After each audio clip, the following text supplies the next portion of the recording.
नहीं, उसे कोई डिनाई नहीं कर रहा है, लेकिन वो तो पर्सनल एलिगेशन भी लगाते हैं, आप पे भी लगाते हैं, बाकी मंत्रियों पे भी लगाते हैं। अब प्रॉब्लम ये नहीं है चौधरी साहब, मैं तो वही कह रहा हूं प्रॉब्लम ये ना। नहीं है, प्रॉब्लम ये है कि आपके पार्टी से भी इस तरह की आवाजें उठने लगी। मैं ये आर.के. सिंह साहब कह रहे हैं, साहब आप क्लैरिफिकेशन दीजिए। देखिए स्वाभाविक है, वो बड़े हैं, अपनी बात रखा है उन्होंने।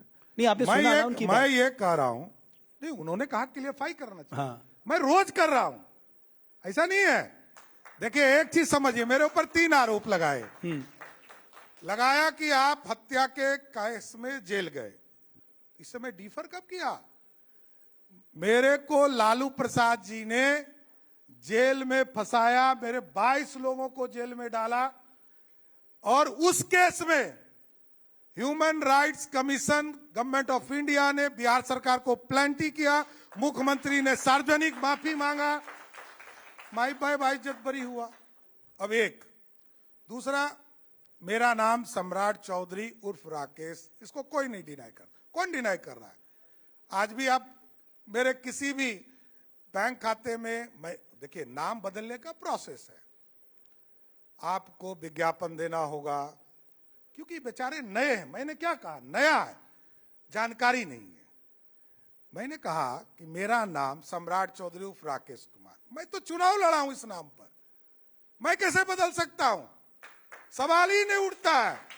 देखिए मैं एकदम पूरी तरह क्लियरफाई करता हूं। तीसरा, मेरा डिग्री की बारी चर्चा, एजुकेशनल क्वालिफिकेशन, वही मैं आ रहा हूं।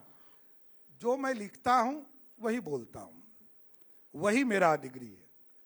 मैं कहता हूं कि डिलीट मैंने किया नहीं है, मैं कहां कह रहा हूं? पूरा मेरे साइट पर चले जाइए, एक एक भारतीय जनता पार्टी का वर्कर से पूरा बिहार जानता है।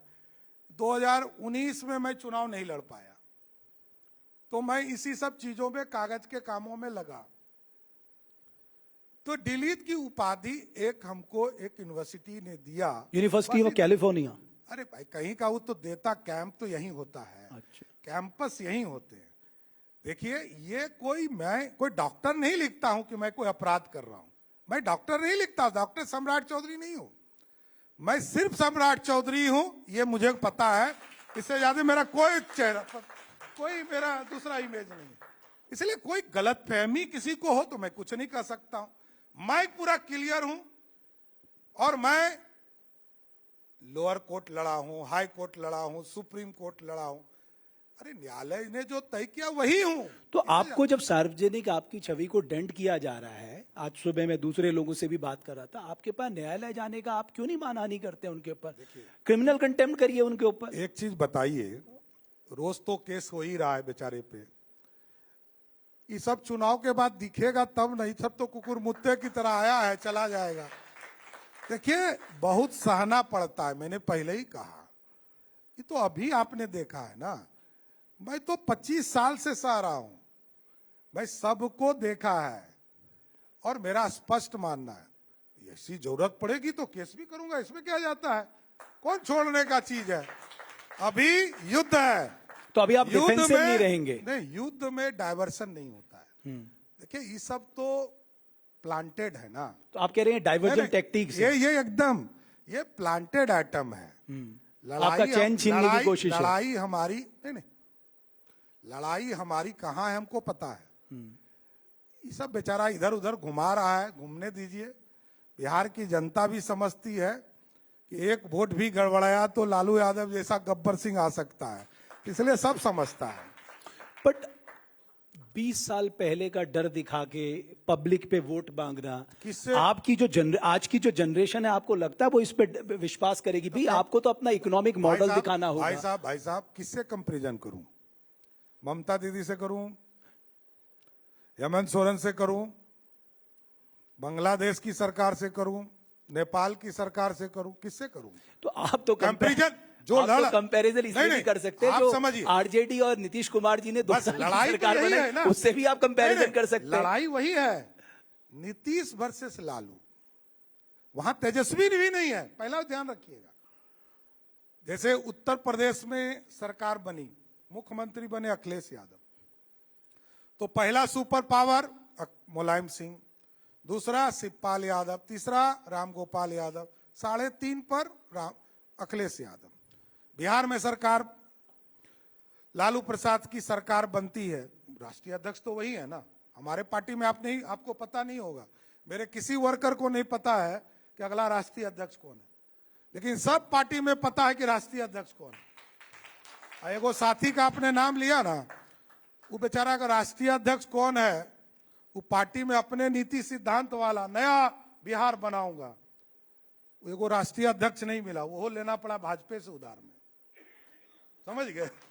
वो उधार में यहीं से गए। आप समझिए, बिहार में यदि लालू जी के पार्टी की सरकार आई तो क्या होगा।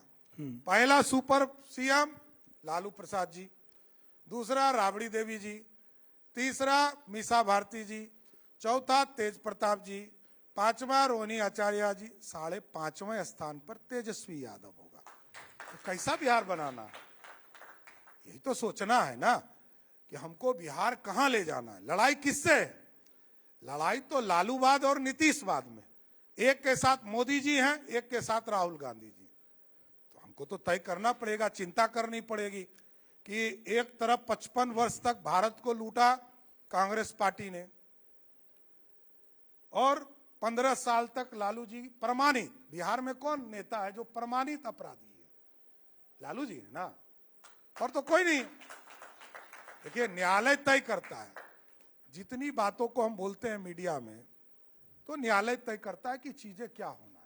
अच्छा सम्राट चौधरी साहब, चलिए ये तो पॉलिटिकल डिस्कोर्स हो गया।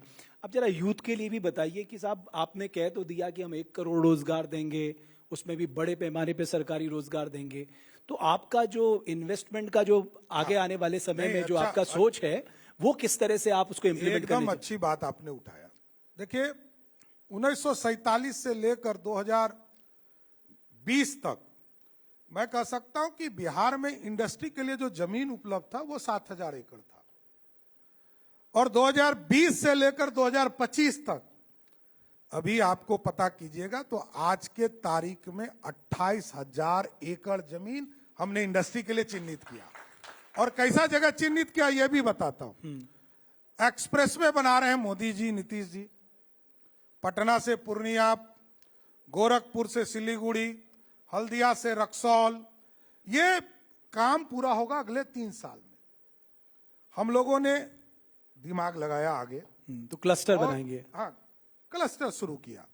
और आपको जानकर आश्चर्य होगा कि आज के तारीख में हम लोगों ने, जैसे हम पहले पटना जिला में जमीन खरीदते थे, 100 एकड़ जमीन खरीदते थे, तो हमको 300 करोड़ रुपया देना पड़ता था।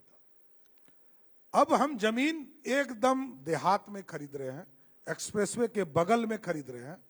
अभी हमने सहरसा में जमीन खरीदा 700 एकड़ और पैसा दिया 40 करोड़ रुपया। तो लैंड एक्विजिशन का तो वही फॉर्मूला जो आखिरी रजिस्ट्री हुई है। वही मैं कह रहा हूं कि ये विजन लाना पड़ेगा। हम जमीन देंगे क्योंकि ये लैंड लॉक स्टेट है, बहुत बड़ी आबादी बिहार में 14 करोड़ बिहारी रहते हैं, तो लैंड लॉक स्टेट था, हम जमीन उपलब्ध नहीं करा पाते थे। पहले सुशासन नहीं था तो इसलिए भी लोग डरते थे। आज सुशासन भी है, इंफ्रास्ट्रक्चर भी है।